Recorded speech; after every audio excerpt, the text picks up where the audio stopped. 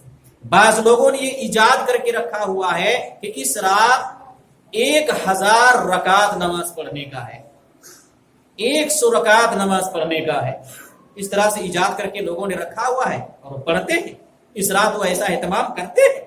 کہیں کوئی حدیث سے ثبوت نہیں ملتا ہے، کہیں کوئی ثبوت اس کا نہیں ملتا ہے۔ آئیے میں آپ کو ایک حدیث بتلاتا ہوں 15ویں شعبان کی رات کی فضیلت کے بارے میں۔ ایک حدیث ہے، صحیح حدیث ہے، وہ میں آپ کو بتلاتا ہوں کہ حدیث کیسی ہے اور لوگوں نے سمجھا کیا ہے، لوگ کر کیا ہے۔ حدیث یہ ہے،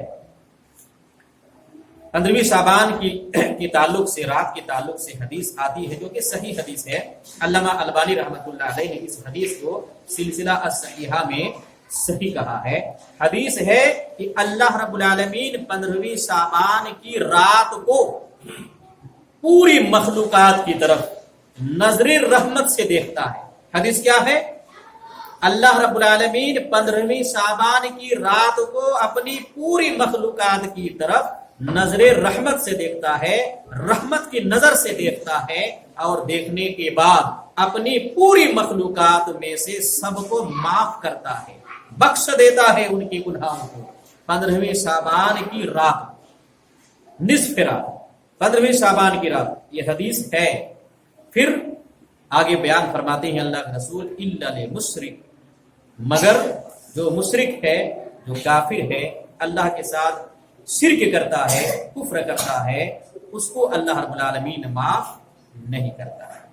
پھر اس آدمی کو اللہ رب العالمین معاف نہیں کرتا ہے جو اپنے دل میں دوسرے مسلمانوں کے خلاف حسد، کینہ، بغض رکھے ہوئے ہیں، اس آدمی کو بھی اللہ رب العالمین اس رات معاف نہیں کرتا ہے۔ یعنی دو طرح کے لوگوں کو اللہ تعالیٰ معاف نہیں کرتا ہے، ایک مشرک اور ایک وہ آدمی جو دل میں ایک دوسرے مسلمان کے خلاف بغض، کینہ، حسد رکھا ہوا ہے۔ یہ دو طرح کے لوگوں کو اللہ تعالیٰ معاف نہیں کرتا ہے، باقی سارے لوگوں کو اللہ رب العالمین اس رات معاف کرتا ہے۔ یہ حدیث ہے اور صحیح حدیث ہے۔ آپ نے سنا کہ اللہ تعالیٰ 15ویں شعبان کی رات کو نظر رحمت سے پوری مخلوقات کی طرف دیکھتا ہے، ان کے گناہوں کو بخش دیتا ہے، سوائے دو قسم کے آدمی کے، جو مشرک ہیں اور جو کیا ہے، اپنے دل میں مسلمانوں کے خلاف کینہ، بغض، حسد رکھے ہوئے ہیں، ان کو اللہ معاف نہیں کرتا ہے۔ یہ ثابت ہوا حدیث۔ اب لوگ جو موجودہ دور میں کر رہے ہیں، اس سے یہ نہیں پتا چل رہا ہے کہ 15ویں شعبان کی رات اہتمام کرنا ہے عبادت کرنے کا، اہتمام کرنا ہے نوافل 1000 پڑھنے کا، اہتمام کرنا ہے نوافل 100 پڑھنے کا، کہیں سے اس کا ثبوت نہیں ملتا ہے۔ اللہ رب العالمین بندوں کی طرف دیکھتا ضرور ہے، معاف ضرور کرتا ہے، لیکن یہ عبادت کا جو طریقہ لوگوں نے اپنایا ہے، نکالا ہے، اس کا ثبوت حدیث رسول سے نہیں ملتا ہے۔ اور صرف 15ویں شعبان ہی کے تعلق سے یہ اللہ تعالیٰ معافی کا اعلان نہیں کرتا، اور بھی ہیں۔ دیکھیے، ہفتے میں سوموار کا دن ہے، جمعرات کا دن ہے، ان میں اللہ رب العالمین، اللہ کے رسول صلی اللہ علیہ وسلم بیان فرماتے ہیں کہ اللہ کے رسول جو روزہ رکھا کرتے تھے، اس کی وجہ اللہ کے رسول نے یہاں یہ بھی بیان فرمائی ہے کہ سوموار اور جمعرات، ان دونوں دنوں میں بھی بندوں کے اعمال اللہ رب العالمین کے دربار میں پہنچائے جاتے ہیں، اس لیے میں روزہ رکھتا ہوں۔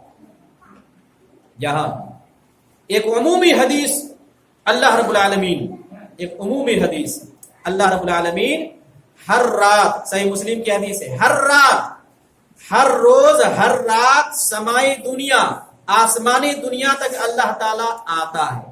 ہر رات ثلث اللیل، رات کا 2 حصہ جب گزر جاتا ہے، تیسرا حصہ جب باقی بچتا ہے، اس میں اللہ رب العالمین ہر رات آسمان دنیا یہ پہلا جو آسمان ہے یہاں اللہ رب العالمین آتا ہے، نازل ہوتا ہے، اور پھر اللہ رب العالمین یہ اعلان کرتا ہے کہ بندوں میں سے کوئی ہے جو مجھ سے سوال کرے میں انہیں عطا کروں گا، بندوں میں سے کوئی ہے جو مجھ سے مانگے میں انہیں دوں گا، بندوں میں سے کوئی ہے جو مجھ سے معافی مانگے میں انہیں معاف کروں گا۔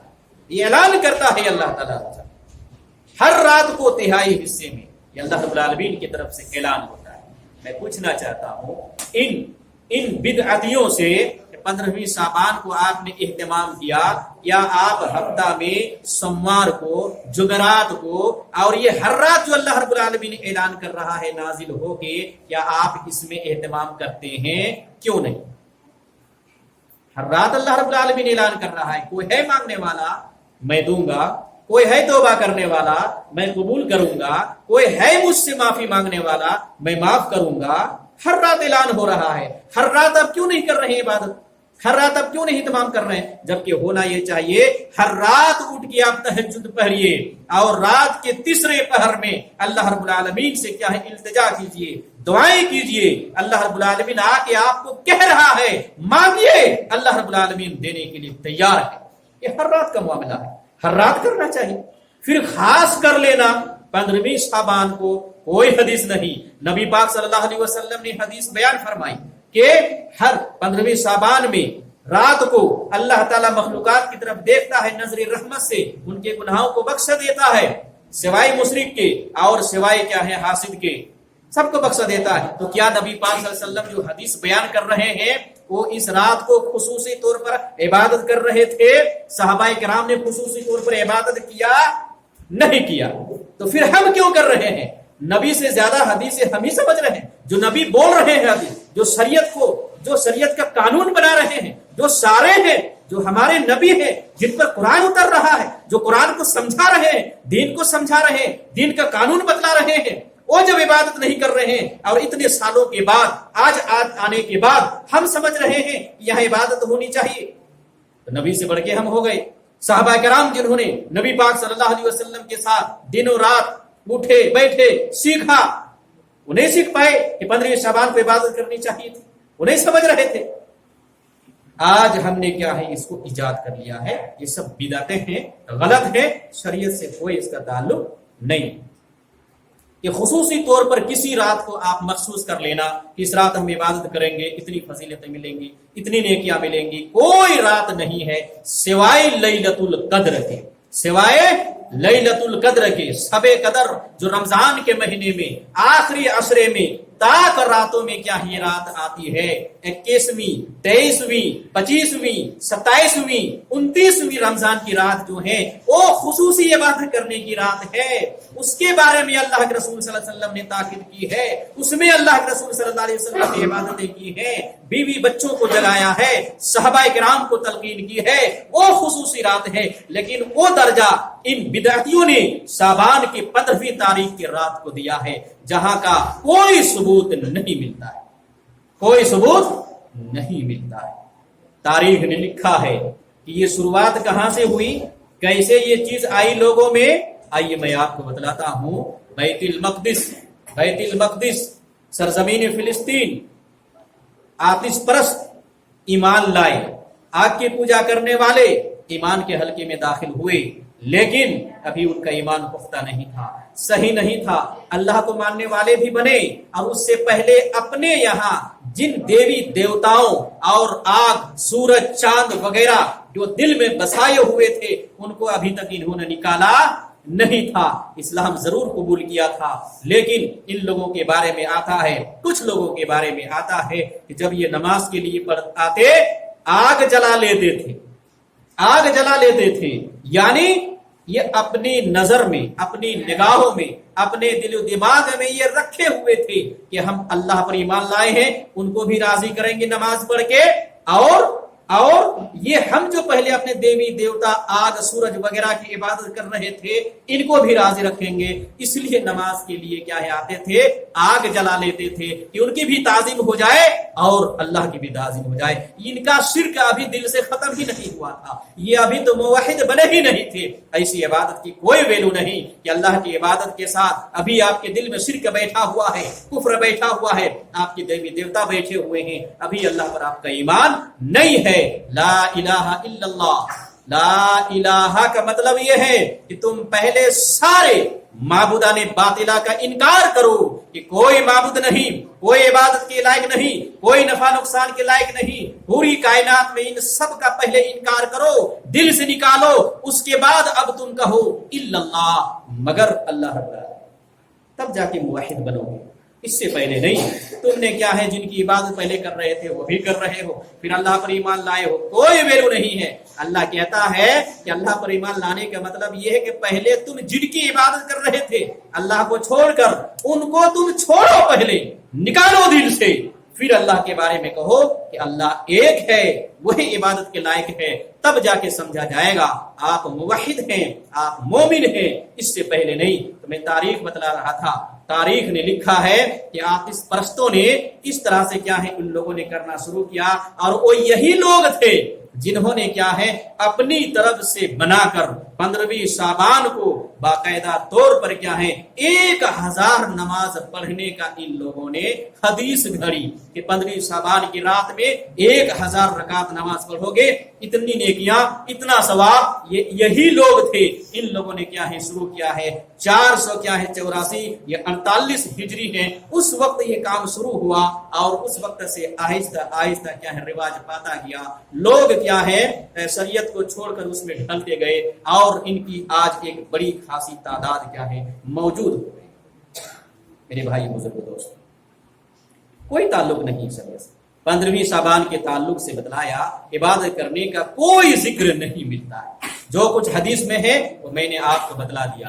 اب 15ویں شعبان کے تعلق سے لوگ جو چراغاں کرتے ہیں، کھانے پینے کا اہتمام کرتے ہیں، کہیں سے کوئی ثبوت نہیں ہے۔ قبرستان اہتمام کر کے جاتے ہیں، یہ بھی کیا ہے درست نہیں ہے۔ قبرستان آپ کسی بھی وقت مردوں کی دعا کے لیے جا سکتے ہیں، لیکن پروگرام بنا کر نہیں، اہتمام کر کے نہیں، جماعت لے کر کے نہیں، بس آپ کے دل میں خیال آیا کہ آپ کا کوئی عزیز رشتہ دار دفن ہے، اچانک آپ کو یاد آئی، پتہ نہیں وہ کس حالت میں ہیں، ان کے لیے دعا کرنی چاہیے، اچانک آپ کو یاد آ گئی، چاہے دن کے اجالے میں ہو، رات کے اندھیرے میں ہو، آپ اٹھے گئے فوراً قبرستان، اس کے لیے آپ نے دعائیں کی، اس کو بولتے ہیں زیارت۔ اس کی وجہ سے کیا ہے آپ کو آخرت بھی یاد آئے گی، اور آپ نے جن کے لیے دعا کی ہے ہو سکتا ہے آپ کی دعا قبول بھی ہو جائے اور اس کا فائدہ بھی پہنچے۔ یہ طریقہ ہے زیارت کرنے کا، یہ نہیں طریقہ ہے۔ شریعت نے ایسا نہیں بتلایا ہے کہ پروگرام بناؤ،